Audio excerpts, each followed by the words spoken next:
Hey, salut tout le monde, bienvenue à cette vidéo de deck building qui fait suite à la vidéo de déballage que j'ai publiée récemment. Donc là, on va tenter de construire un deck de 40 cartes avec les 9 paquets qu'on a ouverts. Donc, allons voir ensemble comment ça se passe. Donc, étant donné que la qualité de la caméra que j'utilise n'est pas assez bonne pour que je puisse faire directement le deck building à la caméra, ce que je vais faire, c'est que je vais montrer les différentes cartes à la caméra. J'ai de l'espace pour montrer deux cartes comme on peut voir ici.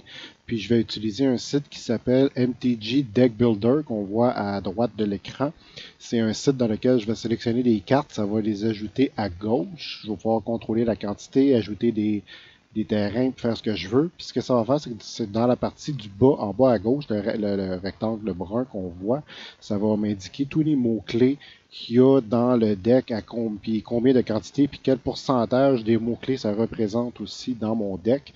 Dans la section du milieu, ça va montrer aussi les coûts en mana de chacune des cartes. On va avoir un genre de graphique avec des barres qui vont montrer le coût de chacune des cartes. On va pouvoir voir d'un seul coup d'œil en temps réel à mesure que j'ajoute des cartes, le coût moyen du deck qu'on va avoir construit. Donc après avoir ouvert les 9 paquets, une des choses que j'ai faites, c'est que j'ai regardé si j'avais plus de cartes d'une couleur en particulier. Puis comme qu'on peut voir sur l'image à l'écran, j'ai à peu près les mêmes quantités de 4 des 5 couleurs. Il n'y a que les cartes vertes que j'avais en moins grande quantité. Puis j'ai pogné deux cartes qui sont deux couleurs à la fois. Donc j'en ai une qui est noire et blanche, puis j'en ai une qui est bleue et verte. Par la suite, ce que j'ai fait, c'est que j'ai regardé si, parmi les cartes rares que j'ai pognées, qu'on voit là, de différentes couleurs, si j'en avais plusieurs de la même couleur, puis s'il y avait des effets qui avaient une synergie ensemble. Là, on peut voir que j'avais deux cartes rares qui sont noires. Là, celle en dessous du flash de caméra est noire. J'ai deux cartes bleues, une verte, une qui est deux couleurs, deux rouges, puis une blanche. Donc ça a été pas mal égal également. Donc c'est pas vraiment ce qui m'a aidé à déterminer dans quelle direction le deck allait aller.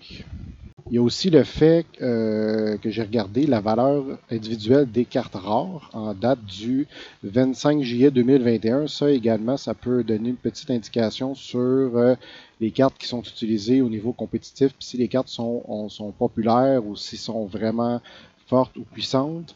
Il y en a une qui se démarque du lot à 14,99, mais encore là, je n'ai pas trouvé ça assez concluant pour décider dans quelle direction le deck allait aller.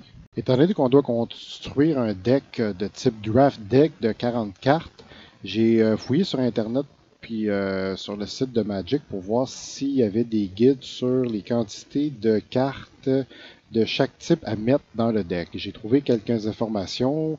Oui, Wizards of the Coast, il mentionne certaines quantités de chaque type de carte, mais j'ai vu des sites qui sont allés encore plus loin que ça, puis qui suggèrent le nombre de cartes différentes qu'il devrait avoir par coût de mana. Donc là, le site, là, comme on peut voir sur l'image, il suggère qu'on doit avoir deux cartes qui coûtent 1, 7 cartes qui coûtent 2, 6 cartes qui coûtent 3, 4 cartes qui coûtent 4, 3 cartes qui coûtent 5, puis une grosse carte qui coûte 6 et plus. On verra suite avec ce qu'on va sélectionner s'il y a des cartes qui vont correspondre à ça, puis si on va être capable de construire une courbe de mana qui est semblable à celle qu'on voit sur l'image. Donc je vais laisser l'image du nombre de cartes par coup de mana, plus le nombre de créatures, le nombre de non-créatures et le nombre de terrains suggérés pour ce qu'on construit, le draft deck de 40 cartes en tant que référence. Pour commencer, dans le deck, évidemment, ça compte pas comme une carte, mais un jeton de trésor, c'est toujours utile, ça va toujours être utilisé. Je crois qu'il y en a dans beaucoup des cartes de la collection, mais comme ça compte pas dans le total de 40 cartes, toujours bien d'en avoir avec nous. Il va y avoir différents types de terrains qu'on va utiliser dépendant de la couleur. Mais peu importe la couleur, je crois que Evolving Wilds, c'est un classique. Dans le fond, c'est un terrain qui produit aucun mana, mais quand tu tapes et tu sacrifies le Evolving Wilds, tu vas chercher une basic land de la couleur que tu veux, et tu la mets en jeu tapé, donc elle va être utilisable le tour d'après. Donc ça, c'est un classique, je crois que la plupart des decks devraient avoir ça. Comme dans les cartes aussi, il y a les trois petites versions des différents donjons de la collection qui ne comptent pas dans le total de 40 cartes. Donc, on va pouvoir les ajouter également comme le jeton de trésor. Donc là, on a ajouté Evolving Wild au deck. Là, ça mentionne 1 sur 60 pour les cartes. mais c'est des decks de 40 cartes, donc je ne tiendrai pas compte du 60. Je vais m'arrêter quand que le deck va être à 40 sur 60, évidemment, là, si on fait un deck de 40 cartes. Par la suite, ce qu'on va faire, c'est qu'on va regarder différentes cartes. Une carte que je trouvais intéressante à utiliser, c'est le Spike Pit Trap qui coûte seulement 1 de mana à caster, puis que plus tard on peut taper et sacrifier pour faire 5 de dégâts à une créature ou 5 de dégâts plus créer un trésor. Donc je crois que ça c'est une carte qui est quand même utile, puis qui va dans n'importe quel deck, peu importe sa couleur. Donc on va pouvoir ajouter le Spike Pit Trap. Je vais le mettre... Non, on dirait qu'il n'est pas là. Donc, je vais devoir l'arranger autrement plus tard. Une autre carte que j'avais trouvé intéressante, c'est la Dungeon Map, qui c'est un artefact qui coûte 3. Puis, il fait 1 mana d'aucune couleur, mais pour 3 plus taper, on peut avancer dans le donjon. Donc, c'est un moyen quasiment garanti d'avancer dans le donjon parce que les créatures puis les instants sont pas toujours permanents. C'est quelque chose qui va être détruit quand même plus facilement. Donc, je crois qu'avoir la Dungeon Map, c'est quand même pratique. Fait que je vais l'ajouter. Voilà. Ok, là on voit bien. On voit qu'il y a une barre qui est arrivée dans le coup de 3. Puis on voit les mots-clés qui se sont réajoutés, comme le nom créature, des cartes qui s'activent, sacrifient, chercher. Donc on voit les nombres de mots-clés que le site a sélectionnés, puis le nombre d'occurrences qui sont en nombre entier, puis en pourcentage, comme je mentionnais tantôt. Une autre carte qui pourrait être pertinente à ajouter, c'est le mimique, dans le fond, qui coûte 2. On peut soit sacrifier le mimique, on peut taper puis sacrifier le mimique pour faire 1 mana de la couleur qu'on veut, ou pour 2, on peut décider que le mimique devient une créature artefact de power et toughness 3-3 jusqu'à la fin du tour. Puis ça, comme qu'on a besoin de taper pour faire son effet, je crois que ça peut être activé à n'importe quel moment. Donc quand on est dans le trouble, je crois qu'on peut s'en servir comme un bloqueur. Puis qu'est-ce qui est le fun avec le mimique, c'est que j'en ai 2. Donc, on va pouvoir l'ajouter. On va pouvoir les ajouter. Moi, je vais en mettre 2. Donc là, on en met 2. Là, on voit que les trucs ont changé. Iron Golem, c'est une créature 5-3 vigilance qui coûte 4 puis qui attaque et qui bloque chaque combat s'il est capable. Ça, je crois que c'est une carte qui pourrait être pertinente pour mettre de la pression sur les adversaires parce qu'il est obligé d'attaquer à toutes les fois. Donc, c'est comme qu'il attaque à toutes les fois, ben le joueur il va être obligé d'avoir toujours quelque chose pour bloquer, sinon il va se prendre 5 dégâts. Puis comme qu'il est vigilance, il n'a pas besoin de taper pour être attaqué. On va pouvoir l'utiliser, dans le fond, il va toujours être disponible quand l'adversaire va attaquer. Fait que ça, je pense que c'est pertinent de mettre dans le deck aussi. Fait que je vais le rajouter une fois. Puis, les autres, c'est pas Spear Dagger puis Leather Armor. C'était pas wow, c'est pas quelque chose qui m'a vraiment intéressé. Donc on va passer sur ces deux-là. Bon, après avoir parcouru les différentes couleurs des cartes qu'on a obtenues dans les paquets, j'ai essayé de regarder les cartes aussi qui avaient beaucoup de mécaniques semblables comme des dégâts conditionnels, des lancers de dés ou la pige de cartes quand les créatures font des dégâts aux joueurs, ce genre de choses-là, puis voir s'il y en avait beaucoup d'exemplaires, que ça était capable d'avoir justement le moins de mécanique possible, mais en plus grande quantité.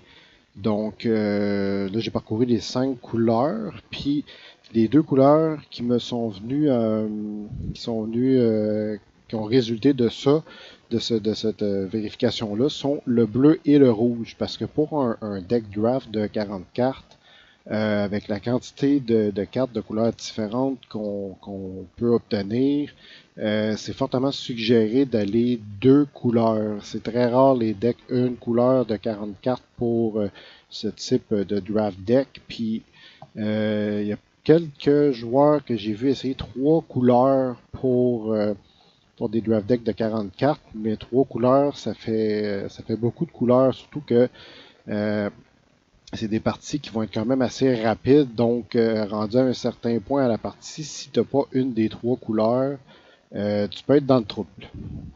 Donc on va commencer par regarder les cartes qui seraient pertinentes pour un deck de 40 cartes. Là, il va y en avoir beaucoup plus.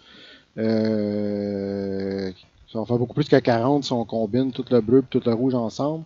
Donc, il va falloir qu'on fasse des choix. Ça se peut qu'on monte en haut de 40 puis qu'on doive couper après, mais on verra. Donc, moi, je crois que la carte qui est rare ici, Grazilax Illithid Scholar, qu'à toutes les fois qu'une de mes créatures devient bloquée, je peux la retourner dans mes mains. Comme ça, il n'y a pas de combat qui a lieu.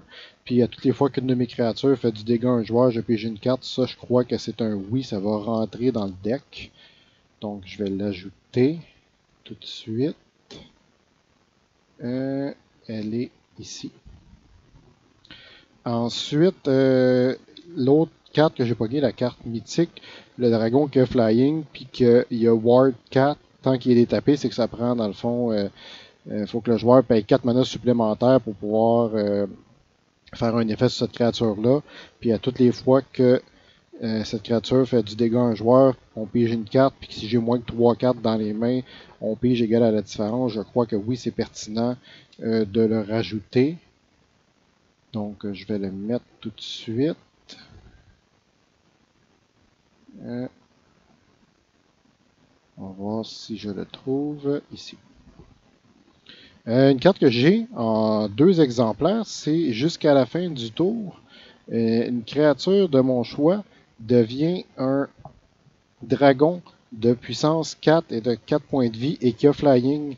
Il perd ce qui devient jusqu'à la fin du tour. Je crois que ça peut être très utile autant à l'attaque qu'à la défense. C'est un sort qui peut jouer en instant qui est n'importe quand. Donc, puis pour seulement 1 plus 1 bleu. Donc, je crois que ça va faire une très belle addition à ce deck-là.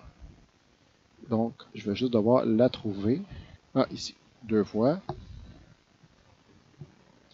Après ça, Feywild Trickster, c'est une, je vais mettre la version pas foil là, pour qu'on puisse bien la voir à la caméra. C'est toutes les fois qu'on lance un ou plusieurs dés, on crée un token 1-1 qui a flying. Token qu'on voit ici dans le fond, là, que j'ai pogné aussi dans les paquets boosters. Donc ça, j'ai trouvé ça intéressant parce que je crois qu'on va être amené à rouler beaucoup de dés avec ce deck-là. Puis, à toutes les fois, on va créer un token 1-1, puis on va pouvoir le transformer en 4-4 avec le polymorph de tantôt. Donc, ça, je vais le mettre ici. Puis ça tombe bien. En plus, j'en ai 2 copies. Fait que, on va pouvoir les ajouter. Ici, 2 copies. Ensuite, une carte ici qui est bonne pour contrôler, c'est le Charm Sleep. C'est un enchant de créature, quand le Charm Sleep rentre en jeu, on tape la créature enchantée, puis elle ne détape plus du tout. Donc là, la créature, elle peut vraiment plus être utilisée, elle détape plus. Donc ça, c'est une carte classique qu'on voit dans plusieurs collections. Sont réimprimées souvent, sont réutilisées, mais ils ont des noms différents. Là. Je sais que dans d'autres collections, c'est comme un bloc de glace. Donc, je suis content d'avoir ce type de carte-là aussi dans cette collection. Donc, je crois que ça va faire une bonne addition à ce deck-là. Donc, on va l'ajouter une fois. Bon, une autre carte que j'ai vue qui est intéressante, c'est une porte secrète. Dans le fond, c'est un mur 0-4, donc il ne peut pas attaquer, qui coûte seulement 1. Donc, c'est quelque chose qu'on peut jouer au premier tour, puis avoir un 4 de défense pour partir.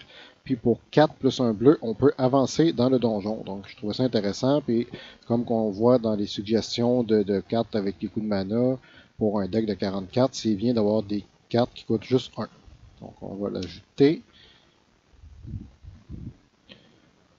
Secret Door.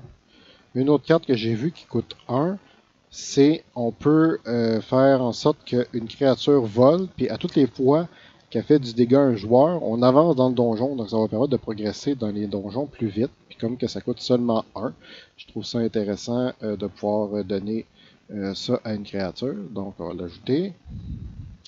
Ici, un instant, dans le fond, c'est une carte que tu peux jouer n'importe quand. Ça permet de lancer un des 20. Puis sur un résultat de 1 à 9, tu piges 2 cartes. 10 à 19, mais tu regardes les 2 premières. Tu peux les remettre dans l'ordre que tu veux. Tu peux même en mettre en dessous du deck. Ensuite, tu piges 2 cartes. Puis sur un lancer de 20, tu regardes les 3 premières cartes, les mets dans l'ordre que tu veux ou en dessous. Puis tu piges 3 cartes. Donc ça, je trouve que c'est de la bonne pige de cartes. Donc ça c'est sûr que ça en... Moi je crois que ça en prend dans tous les decks. Donc c'est pertinent qu'on l'ajoute dans ce deck-là. Non, on dirait qu'elle n'est pas là sur le site. Donc c'est pas plus grave que ça. Ensuite, on a le Soul Knife Spy. C'est une 3-2 qui coûte 2 plus un bleu. Puis à toutes les fois qu'elle fait du dégât à un joueur, on pige une carte. Donc là, on pige de cartes quand on fait des dégâts à un joueur. Donc ça, je vais la rajouter. Ici, je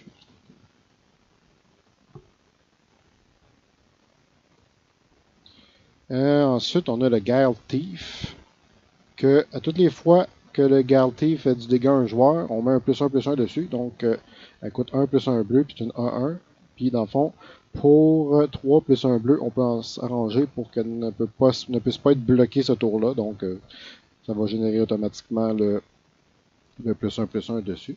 Donc, on va mettre le Guile Thief. Guile Thief. Il est ici. Puis, évidemment, un classique, You Find the Villain's Lair, pour 1 plus 2 bleus. Ça permet de soit contrer un sort, n'importe quel, créature, instant, enchantement, artefact, planewalker, peu importe, ou de piger 2 cartes puis discarter 2 cartes par la suite. Ça peut être joué n'importe quand, donc j'en avais 2 copies, donc on va mettre ça certainement dans le deck. Je l'avais vu tantôt, You Find the Villain's Lair. Ici, 2 fois. Là, il y a certaines autres cartes que j'avais vues en bleu, comme des cartes qui ont des effets quand ils rentrent en jeu, des cartes que je trouvais qui n'étaient pas très fortes pour ce qui coûte, des cartes qui coûtent très cher, comme celle-là qui coûte 5 plus 2 bleus. Ça, c'est intéressant, la 1-3 qui vole, que si je pour lancer un dé ou plus, mais je roule un dé de plus que ce qui est écrit, puis j'ignore le lancer le plus bas. Ici, taper les créatures. Ici, rouler des D20, mais ça coûte 5 plus un bleu. Ici, quand il rentre en jeu, il rentre dans le donjon. Ensuite, lui, si j'ai complété un donjon pendant le combat, je peux décider qu'une créature devient un oiseau qui vole. Puis ici, c'est retourner des cartes dans les mains où une créature a plus 1-0 et ne peut pas être bloquée ce tour-ci. Je les ai pas sélectionnés pour le deck. Comme là, après avoir sélectionné les cartes bleues, on peut voir déjà la courbe de mana, ce que ça donne. J'aurais déjà 8 cartes qui coûtent 3 alors que c'est suggéré d'en avoir 6. Donc on va peut-être devoir faire des choix après avoir passé à travers les cartes rouges. Donc voici les cartes rouges. Je suis déjà passé à travers, puis je les ai déjà mis dans un ordre que je crois qu'on va garder certaines des cartes. Je vais les lire et les expliquer, puis on va passer également sur les cartes que je n'aurais pas sélectionnées, puis peut-être expliquer pourquoi, on verra bien. Donc on va commencer avec Zalto Fire Giant Duke, c'est une 7-3 qui fait Trample. Dans le fond, si elle est pour faire des dégâts à une créature puis la tuer en combat, ben si la créature a moins que 7 points de vie, ben la différence entre ses points de vie puis 7, c'est le joueur défendant qui va prendre les dégâts. Puis à toutes les fois que Zalto se fait faire des dégâts, on avance dans le donjon. Donc je trouvais que c'était une carte qui coûte quand même 5, mais c'est quand même une carte qui a quand même 7 de puissance, puis qui justement les dégâts excédents peut passer à travers les joueurs. Donc les joueurs défendants, ils vont avoir intérêt à avoir soit plusieurs petites créatures pour bloquer ou une grosse créature. Donc je trouvais que c'était bien à ajouter dans le deck. On va l'ajouter rouge. On va ajouter Zalto. Voilà. Ici, une carte très simple, une 3-3 qui coûte 1 plus 2 rouge, qui fait Ace, dans le fond, qui va pouvoir attaquer dès le tour où elle est jouée. Donc, je trouvais que c'était simple et efficace. Donc, ça, oui, ça laisse sa place dans ce type de deck. Donc, je vais l'ajouter. Hulking. On dirait qu'elle n'est pas là. Ah ouais, là. Ok. Ensuite, On a Hoarding Ogre. C'est que 3 plus un rouge. Puis à toutes les fois que l'ogre attaque, on lance un des 20. 1 à 9, on crée un trésor. 10 à 19, on en crée 2. Puis 20, on crée 3 trésors. Donc, c'est pas un effet simple quand que quand la créature rentre en jeu. C'est à toutes les fois qu'il attaque. Il fait des trésors. Donc, je crois que ça va être un moyen d'avoir des trésors assez rapidement. Puis du mana de la couleur qu'on veut quand même assez rapidement. Donc, pour moi, c'était sûr que ça allait dans le deck. Hoarding Ogre qui est à quelque part. Je vais le chercher. Non, il n'est pas là. Je vais l'ajouter tantôt. Ensuite, on a Dragon's Fire. En tant que coup additionnel pour caster ce sort-là, on peut révéler un dragon de notre main ou choisir un dragon qu'on contrôle. Par défaut, la carte pour 1 plus 1 rouge, elle va faire 3 de dégâts à une créature ou un Planeswalker. Si on a révélé un dragon ou on a choisi un dragon qu'on contrôle, à la place de faire 3 dégâts, mais ça fait autant de dégâts que la puissance du dragon. On verra plus tard si on ajoute un ou plusieurs dragons à ce deck-là. On en a déjà un ici avec Ymrit. Donc ça fait 5 de dégâts. On verra bien si plus tard on ajoute d'autres dragons avec ce deck-là. Donc je vais la mettre ici. Donc Dragonfire.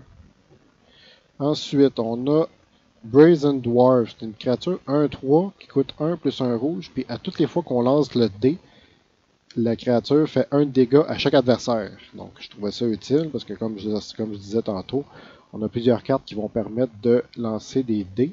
Donc toutes les fois on va faire 1 dégât aux adversaires. Puis ça tombe bien, je crois que j'en ai 2. Brazen Dwarf. Voilà, j'en ai 2 en plus. Donc on va pouvoir en mettre 2.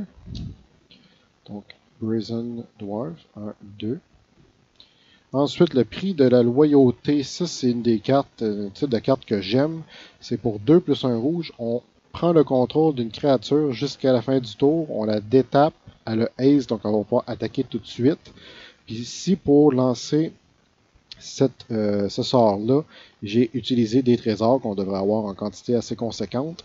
La créature dont j'ai pris le contrôle va avoir plus 2, plus 0 jusqu'à la fin du tour. Donc ça, c'est un bon moyen de détourner les créatures des autres puis faire en sorte de taper soit dans le joueur ou de réduire son nombre de créatures en jeu. Donc ça, j'adore ça, ce type de carte-là. Donc je vais certainement mettre ça dans le deck. C'est Price of Loyalty. Ici. Ici, une autre carte. 2 plus 1 rouge, on fait 2 de dégâts à ce qu'on veut et on crée un trésor. C'est quand même assez simple et efficace, quand même un petit peu plus dispendieux que certaines autres cartes, mais ça crée un trésor, puis on va pouvoir utiliser les trésors pour avoir plus de mana plus rapidement. Donc ça, je vais ajouter ça également dans le deck.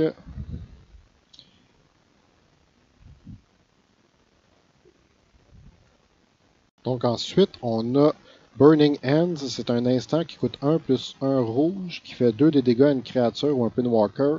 Si la créature, le Pinwalker que j'ai ciblé est vert, ça fait 6 de dégâts à la place, donc ça peut être quand même quelque chose d'assez efficace. Donc je vais le rajouter. Burning Hands. Ici. Ensuite, Plundering Barbarian, c'est un 2-2 qui coûte 2 plus 1 rouge. Quand il entre en jeu, on a le choix entre détruire un artefact ou de créer un trésor. Je trouvais que ça faisait quand même un bel effet quand il rentre en jeu. J'en ai pas beaucoup de créatures qui font des effets quand il rentre en jeu, mais on verra après ça si on va le garder. Donc je vais l'ajouter. Plundering Barbarian. Et tu là, Plundering ici. OK. Ensuite, on kick dans la porte. C'est un sorcery qui coûte 1, qui fait beaucoup de choses. Donc moi j'aime ça les cartes qui coûtent pas cher et qui font beaucoup de choses juste pour déstabiliser les autres joueurs. Donc ça c'est une sorcery, donc on le casse pendant notre tour. On met 1 plus 1 plus 1 sur une créature, obligé d'être la nôtre. Idéalement c'est la nôtre. La créature a Ace, donc on va pouvoir attaquer ce tour-ci et ne pourra pas être bloqué par des murs ce tour-ci. Donc on va pouvoir passer à travers les murs. Puis on avance dans le donjon. Donc pour un seul mana de couleur rouge, cette carte-là fait tout ça. Donc je me suis dit, ah oui, ça c'est certain qu'on met ça dans le deck. Ensuite, Unexpected Windfall. Ça, c'est 2 plus 2 rouges. C'est quand même une grosse carte parce que 2 plus 2 rouges. En plus, on doit discarter une carte pour faire son effet. C'est piger 2 cartes et créer 2 trésors. Ça, c'est quand même assez dispendieux pour ce que ça rapporte, surtout que dans les cartes bleues que j'ai, c'est à toutes les fois que les créatures font des dégâts à des joueurs, on peut piger des cartes. On verra, j'en aurai peut-être pas de besoin. On va l'ajouter là, mais on verra après ça si on le garde. Unexpected Windfall, ici. Ensuite, le missile magique, le sort classique de Donjons et Dragons, qui coûte 1 plus 2 rouges, qui fait que le sort ne peut pas être contré. Puis ça fait 3 de dégâts divisés comme je veux sur 1, 2 ou 3 cibles. Autant alliés que ennemis, que créatures, que planeswalker, que joueurs. Donc, c'est quand même assez versatile. On peut cibler n'importe quoi avec ça. Donc, ça, je vais l'ajouter. Magic Missile, ok. Après ça, Farides Fireball. Pour 3 plus 2 rouges, ça fait 5 de dégâts à une créature ou un planeswalker. Ensuite, on lance un des 20. Sur un résultat de 1 à 9, ça fait 2 de dégâts à chaque joueur. 10 à 20, ça fait 2 de dégâts à chaque adversaire. Donc on a un petit peu moins qu'une chance sur 2. En fait, on a plus qu'une chance sur 2 de faire 2 de dégâts à chaque adversaire. Donc ça aussi, je vais l'ajouter. Non, elle n'est pas là. Puis Goblin Javelineer. C'est une 1-1 qui coûte 1 rouge. En fond, qui peut sortir au premier tour. Qui est Ace, donc il va pouvoir attaquer dès qu'elle est mise en jeu. Puis à toutes les fois que le Goblin Javelineer devient bloqué, il fait 1 dégât à la créature qui la bloque. Donc ça pourrait faire 1 dégât justement si le joueur défenseur bloque avec une créature 1-1. Donc on va l'ajouter. Goblin Javelineer.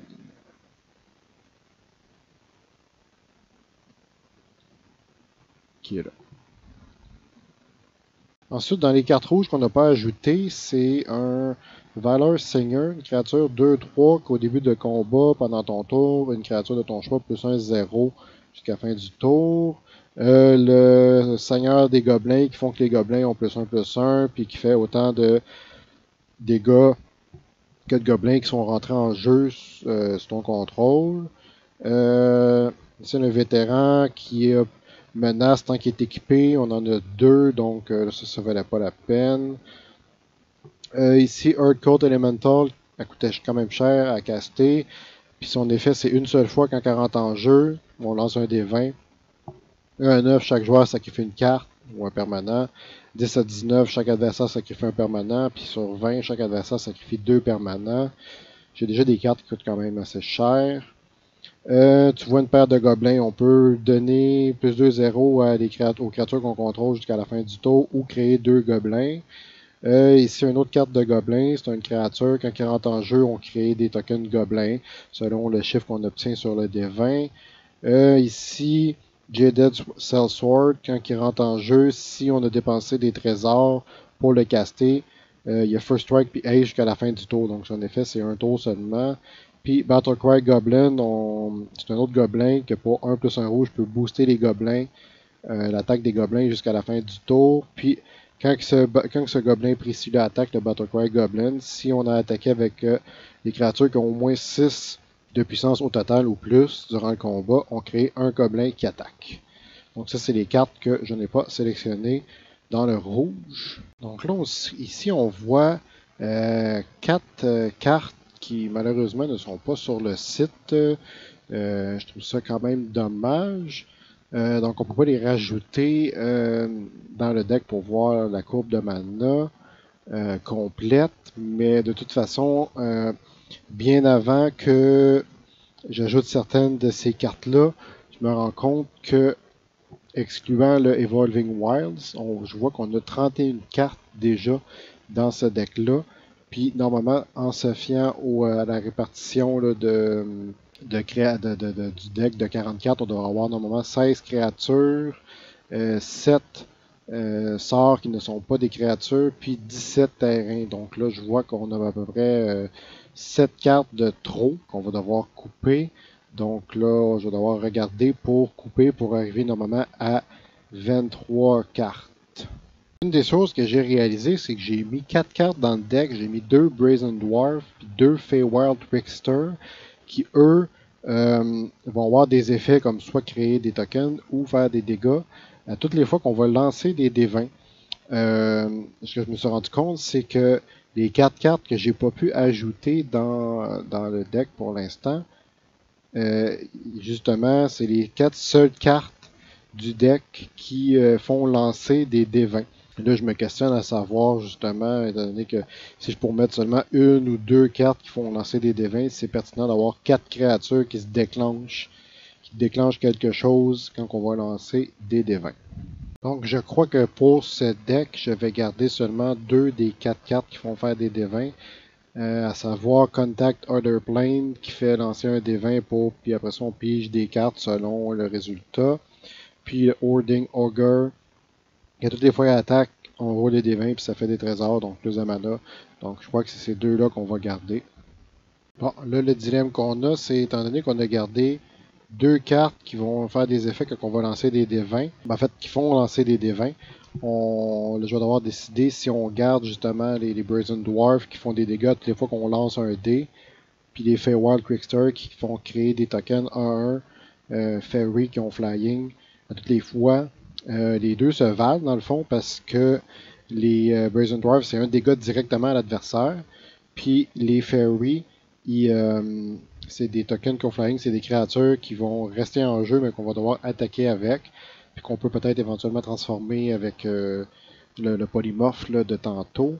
Je crois qu'on va garder un de chaque, puis on verra ce que ça va donner. Ce qui fait qu'en fait, on est rendu au même point que tantôt. On a 7 cartes à éliminer, donc là, j'en aurais déjà trouvé 2. Le Unexpected Windfall qui fait en sorte dans le fond, qu'il y a 2 plus 2 rouges, plus discarter une carte qui nous font piger 2 cartes puis créer 2 trésors, c'est quand même assez dispendieux. Je crois qu'on peut se passer de cette carte-là. Puis le Improvised Weaponry pour 2 plus 1 rouge qui fait 2 de dégâts à ce qu'on veut puis créer un trésor. J'ai déjà des sources de dégâts quand même assez conséquentes dans ce deck-là. Donc je crois qu'on peut se passer d'une source de plus. Donc là, je vais mettre à jour le deck là-dedans. J'ai enlevé Brazen Dwarf, on va en mettre juste un. Improvised Weaponry, on va l'enlever. Unexpected Windfall, on va l'enlever. Puis Feywild Trickster, on va en mettre juste un. Donc là, ça fait en sorte qu'on aurait 4 cartes à enlever. En fait, même plus que ça. Donc après avoir fait le décompte, on a 28 cartes ici dans cette pile-là. Donc pour être cohérent avec la structure qui est suggérée, il resterait 5 cartes à enlever. Donc on va devoir sélectionner 5 cartes là. Donc là, on est rendu à l'étape des choix déchirants. J'ai repassé les cartes à plusieurs reprises. Puis finalement, il fallait absolument que j'en enlève 5. Fait que ce qu'on va enlever, c'est le Gal Thief. Qu'à toutes les fois qu'il fait du dégât à un joueur, on met un plus 1 dessus. Puis pour 3 plus 1 bleu, ne peut pas être bloqué. Finalement, je vais enlever les deux cartes, le Feywild Trickster puis le Brazen Dwarf qui vont déclencher les effets toutes les fois qu'on lance un dé parce que ça n'arrivera pas systématiquement à toutes les parties puis à tous les tours on va lancer des dés. En avoir eu plus peut-être. Le Burning Hands qui fait 2 de dégâts à une créature Planeswalker, sauf s'il est vert, que ça fait 6 à la place. On va garder l'affaire de dragon qui fait 3. Dans le fond, c'est un dégât de plus pour le même nombre de mana. Puis le Plundering Barbarian de 2-2, que quand il rentre en jeu, on détruit un artefact ou on crée un trésor.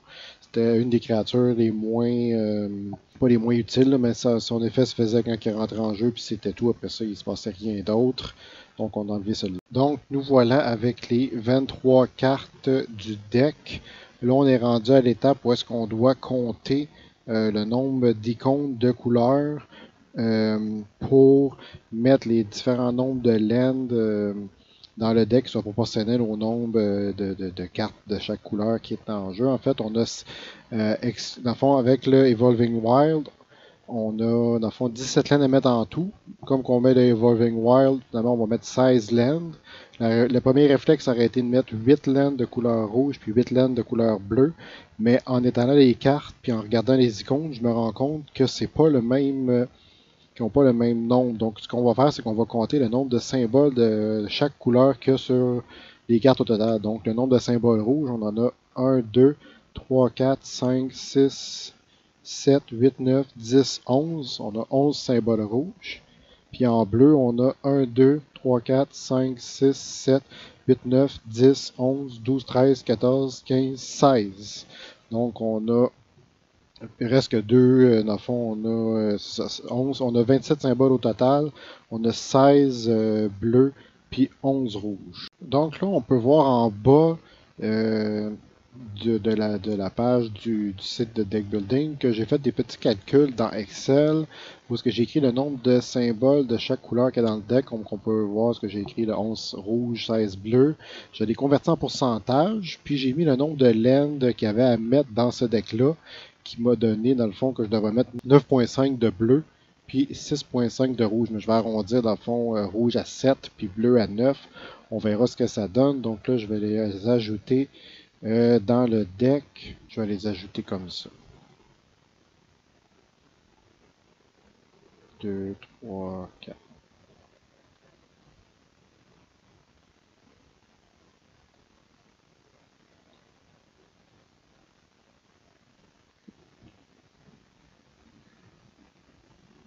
Ok, donc là j'ai 9 îles qu'on peut voir ici. Puis là je vais aller dans le rouge. J'avais dit que j'en mettais 7. 2, 3, 4, 5, 6, 7. Voilà. Bon, donc après avoir ajouté les laines, plus avoir enlevé les cartes qu'on avait décidé d'enlever à la fin pour arriver à 23, ça nous donnerait à peu près ça comme courbe de mana.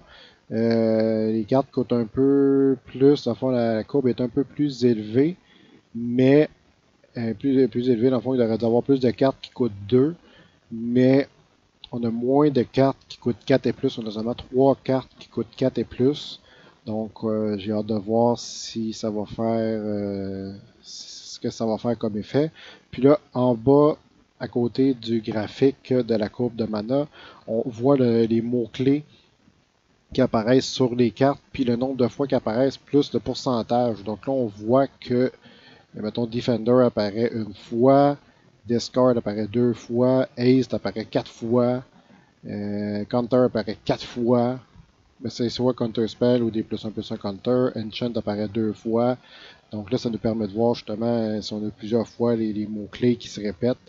Puis ça peut nous aider justement dans les synergies de deck, là, comme mettons avec des mécaniques comme Destroy ou Trample ou des choses comme ça. Donc maintenant, pour essayer de faire des tests avec le deck, puis en espérant avoir la liste de toutes les cartes, on va aller sur le site que j'utilise pour jouer aux cartes en ligne avec des amis, qui est untap.in. Donc là, là-dessus, il y a les versions numériques de tous les decks que j'ai en version physique, au cas où il y aurait des problèmes ou qu'on ne puisse pas jouer en personne. Donc là, ici, on voit deux colonnes. Dans le fond, une colonne à gauche parce que je peux chercher des cartes, puis à droite, il va y avoir la liste des cartes qui sont présentement dans le deck. Une affaire qui est fun qu'on peut faire d'un site à l'autre, c'est qu'on peut exporter les decks. Ce que j'ai fait, c'est que j'ai demandé au site qu'on était tantôt, le Deck Builder, de me donner une version texte du deck qu'on a fait. Puis on va normalement pouvoir la copier dans le site de Untap pour pouvoir ajouter le deck. Donc si je fais ça, ça devrait fonctionner. Si je fais Import Cards, donc voilà, ça dit que j'ai 39 cartes. Donc là, on va regarder voir pour les cartes qui manquaient qu'on ne pouvait pas ajouter tantôt. Je crois que les deux seules qui manquaient, c'était Hoarding Augur, puis Contact Other Plane. Contact Other Plane. On va en ajouter une. Add to Deck. On va en mettre une. Puis Hoarding Augur. Donc là, ici, Add to Deck. On va en mettre un. Donc là, maintenant, on voit que j'ai pu ajouter toutes les différentes cartes pour un deck de 40 cartes, 29 types de cartes différentes. Là, ce qu'on va faire, c'est qu'on va enregistrer le deck qui apparaît ici. Là, c'est la photo du Hoarding Augur. C'est quand même drôle. Puis, après ça, on va essayer de faire une partie avec une version miroir de nous-mêmes juste pour tester quelques mains pour voir comment que le deck sort. Donc, on va aller dans Create, on va faire New Game, Test, Game Type, Any, Beginner, Solo. Comme ça, il va y avoir un joueur miroir, on n'est pas obligé de le mettre. On va débuter la partie. OK.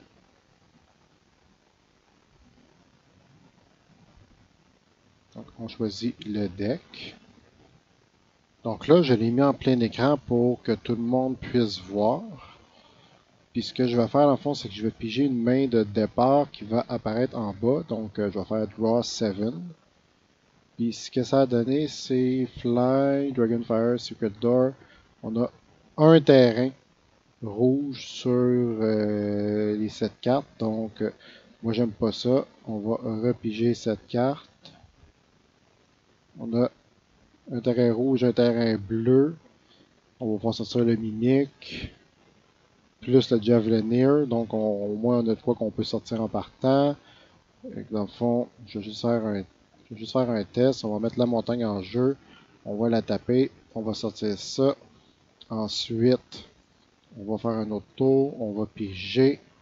Je vais mettre le terrain bleu. Je vais taper les deux. On va mettre le Mimic en jeu. Ensuite, mettons, troisième tour. On va repiger. Ce qu'on va faire, c'est que on va déclarer une phase d'attaque. On va payer 2. Puis je vais jouer ça ici. Donc le Javelinier va devenir un 4-4 flying jusqu'à la fin du tour. Ensuite, tour suivant, j'espère pogner du mana. Non, toujours pas. Donc là, je suis curieux. Je vais faire quelques piges de cartes pour voir où est-ce qu'ils sont les manas. Donc là, il y avait Evolving Wild. Fait que dans les 4 tours suivants, il y avait du mana qui arrivait. Ce que je vais faire, c'est qu'on va recommencer la partie. Je vais faire Finish Game and Play Another. Ça va reset le tableau. On va garder le même deck.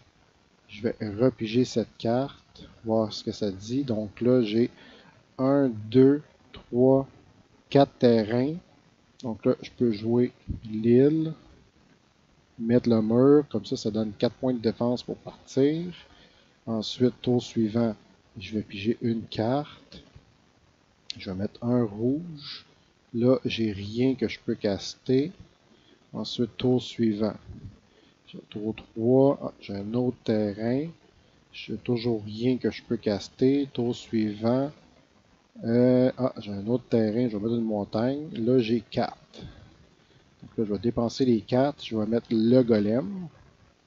Ensuite, tour suivant. Je vais piger un autre terrain. Là, je vais mettre mon dragon. On va le taper. Là, je vais mettre mon dragon.